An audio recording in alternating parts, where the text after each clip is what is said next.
নমস্কাৰ friends all welcome to অখঞ্জ YouTube channel. তো বন্ধুসকল আজি আকৌ এটা জব ইনফৰমেশ্যন ভিডিঅ' লৈ আহিছোঁ। তো ফ্ৰেণ্ডছ অল আজিৰ ভিডিঅ'টো হৈছে যে অংগনবাদীৰ ফালৰ পৰা 30টামান পোষ্ট মুকলি কৰি দিছে। এইটো মাজুলী ডিষ্ট্ৰিক্টৰ পৰা এডভাৰটাইজমেণ্ট মুকলি হৈছে। ফ্ৰেণ্ডছ অল আপোনালোকে যদি অংগনবাদী কাম কৰিব বুলি ভাবিছে তো এই ভিডিঅ'টো আপোনালোকৰ বাবে ইম্পৰ্টেণ্ট ভিডিঅ' হ'ব। তো ফ্ৰেণ্ডছসকল ইয়াতে বয়সটো বিচাৰিছে যে 18 পৰা 40 বছৰ হ'লে আবেদন কৰিব পাৰিব আৰু এইটো এপ্লাই অনলাইনত নহয় অফলাইনতে আবেদন কৰিব পাৰিব। তো সকলোখিনি তথ্য মই এই ভিডিঅ'টোৰ যোগেদি আপোনালোকক দেখাই দিম। আৰু ফ্ৰেণ্ডছসকল ইয়াতে টোটাল 30টামান পোষ্ট মুকলি কৰি দিছে। এটা হৈছে অংগনবাদী ৱাকাৰৰ এটাই পোষ্ট আছে আৰু বাকী 29টা অংগনবাদী হেল্পাৰৰ পোষ্ট হয়। তো আপোনালোকে যিসকলে এই অংগনবাদী জবটো কৰিব বুলি ভাবিছে তো ভিডিঅ'টো সম্পূৰ্ণ ভালদৰে চাই ল'ব। ফ্ৰেণ্ডছসকল মই এডভাৰটাইজমেণ্টটো দেখাই দিম কেনেদৰে এপ্লাই কৰিব, কি লাগিব। আৰু ইয়াতে এডুকেশ্যন কোৱালিফিকেশ্যন মেট্ৰিক পাছ হাই ছেকেণ্ডেৰী পাছ অকল বিচাৰিছে আৰু ইয়াতে এটা ফিক্সড দৰমহা দিব। যিসকলে অসম জব ইউটিউব চেনেলটো নতুন ভিজিট কৰি আছে ছাবস্ক্ৰাইব কৰি বেল আইকনটো প্ৰেছ কৰি দিব। এইটো হৈছে অংগনবাদী নটিফিকেশ্যন। ইয়াতে চাওক লিখা আছে এইটো এপ্লাই কৰাৰ লাষ্ট ডেট হৈছে 18 তাৰিখত, জানুৱাৰী মাহৰ 18 তাৰিখৰ লাষ্ট ডেট। আৰু ইয়াতে 30টামান টোটাল পোষ্ট মুকলি কৰি দিছে।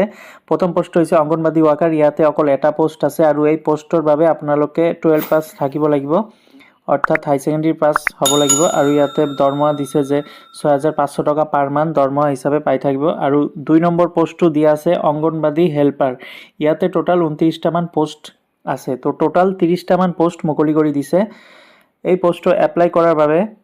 তো ফ্ৰেণ্ডছসকল এই পোষ্টটো এপ্লাই কৰাৰ বাবে আপোনালোকে HSLC অৰ্থাৎ মেট্ৰিক পাছ হ'লেও আবেদন কৰিব পাৰিব। আৰু ইয়াতে পাৰ মান্থ 3250 টকা পাৰ মান্থ দৰমহা পাই যাব। আৰু ইয়াতে বয়সটো দিছে যে এই দুটা পোষ্ট যিটো অংগনবাদী ৱাকাৰ আৰু অংগনবাদী হেল্পাৰ এই দুটা পোষ্টৰ বাবে আপোনালোকৰ বয়সটো দিছে 18 পৰা 44 বছৰ হ'ব লাগিব। ৰেচিডেঞ্চিপ ইয়াতে অসমৰ স্থায়ী বাসিন্দা হ'ব লাগিব।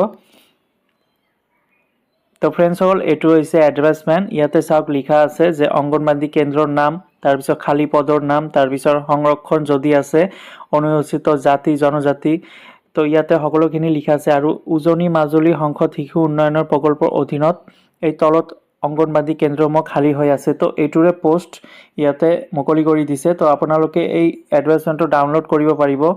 অংগনবাদী ৱেবছাইটত গৈ আপোনালোকে ডাউনলোড কৰিব পাৰিব।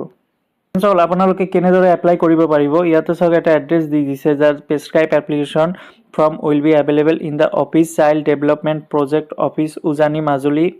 এই এড্ৰেছত আপোনালোকে আবেদন কৰিব লাগিব 18 জানুৱাৰীৰ ভিতৰত। 18 জানুৱাৰীত লাষ্ট ডেট হ'ব। তো 18 জানুৱাৰীৰ ভিতৰত আপোনালোকে এই এড্ৰেছত আপোনালোকে সকলোখিনি ডকুমেণ্ট যিটো ইয়াতে লিখা আছে চাওক recent passport size photography, age proof অৰ্থাৎ মেট্ৰিকৰ এডমিট কাৰ্ড হ'লেও দিব পাৰিব, নহ'লে ডেট অফ বাৰ্থ চাৰ্টিফিকেট হ'লেও দিব পাৰিব। তাৰপিছত এডুকেশ্যন কোৱালিফিকেশ্যন চাৰ্টিফিকেট যিটো মাৰ্কশ্বিট, তাৰপিছত এড্ৰেছ প্ৰুফ আধাৰ কাৰ্ড হওক, পেন কাৰ্ড হওক বা ভোটাৰ ID হওক এটা দিলেও হ'ব। তাৰপিছত কাষ্ট চাৰ্টিফিকেট থাকিলে কাষ্ট চাৰ্টিফিকেট দিব পাৰে। তাৰপিছত ডিজেবিলিটি চাৰ্টিফিকেট যদি আছে ডিজেবিলিটি চাৰ্টিফিকেট দিব পাৰে। ডিজেবিলিটি বুলি ক'লে ইয়াতে physical handicap certificate, experience certificate যদি আছে এক্সপিৰিয়েঞ্চ চাৰ্টিফিকেট দিব পাৰে। আৰু ৰেচিডেঞ্চি চাৰ্টিফিকেট বিচাৰিছে, অসমৰ স্থায়ী বাসিন্দা যদি PRC TRC থাকে তেন্তে দিব পাৰে। তো এইখিনি ডকুমেণ্ট আপোনালোকে ষ্টেণ্ডাৰ্ড ফৰ্মত ফিল আপ কৰি এই এড্ৰেছত পঠাই দিব লাগিব, যিটো ইয়াতে লিখা আছে চাইল্ড ডেভেলপমেণ্ট প্ৰজেক্ট অফিচাৰ উজানি মাজুলী ICDS মাজুলী। 18 জানুৱাৰীৰ ভিতৰতে আপোনালোকে এই এড্ৰেছত পঠাই দিব লাগিব।